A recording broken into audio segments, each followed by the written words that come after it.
I'm Edie Lush, and I'm here at the Hub Pavilion in Davos. Very pleased now to be joined by Jack Hidary. He's the global leader for electric vehicles for Hertz. I'm a Hertz Gold Card member, but soon you're going to show me that I need to be having a new card because you've got something that you're working on now. You've rolled out in New York. Tell me about it. Well, that's correct. We're the first one in the whole world to have electric vehicles available, not only for rent, but also for car share.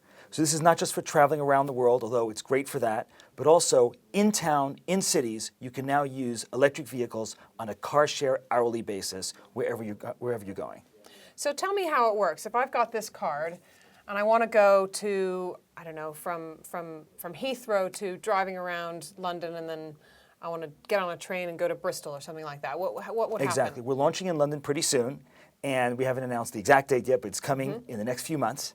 And you'll be able to grab a car from Heathrow, an electric vehicle, charged up and ready to go, drive it into London. We'll have charging stations accessible all throughout London, and we have different pods of cars and parking areas throughout London, so you can drop the car off in one of those locations. If you're already in town and you're just living in London, you could just grab one of our cars.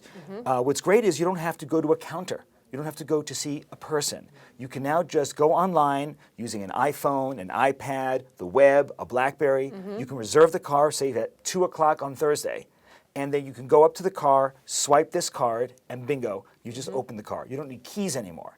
So this is really a whole new way of mobility, of using vehicles in a way that is fluid with your lifestyle. So one of the challenges that when we talk about electric vehicles is always something that people always mention is getting the infrastructure in place, getting the actual place for you to put the plug into the car. So how has that been a challenge, and how have you addressed that? Well, no, it's a very interesting one. And what we've decided to do is really partner up with a lot of folks, because no one company can actually build out the entire infrastructure, just like the entire highway system was not built out by one company. But in this case, we decided that one of the key kinds of partners would be hotels. So we just announced a partnership with Starwood Hotels.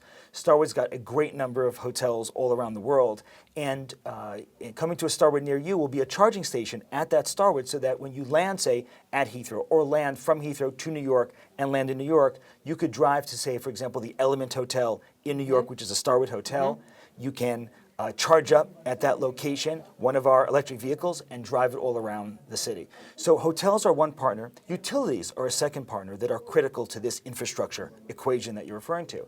And so NRG happens to be a very large utility in the US. That's one of our utility partners.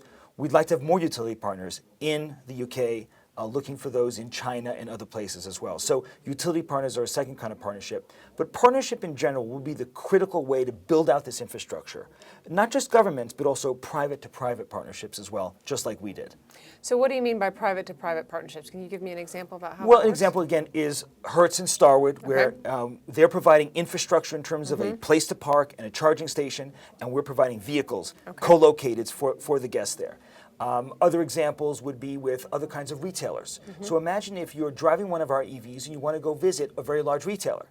And it would be great if it had an EV charging station there, so that if you take 2-3 hours in that shopping mall, that area, you could charge while you buy.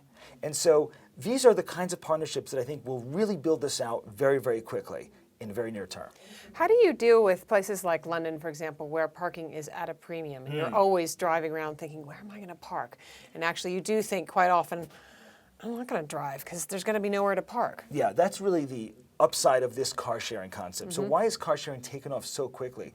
Car sharing is now in 300 campuses in the US. It's in many cities in the UK. London has exploded, absolutely exploded, because of this very issue. People don't necessarily want to own a car anymore. They'd rather have access to a car. And in fact, they want to have access to a range of cars.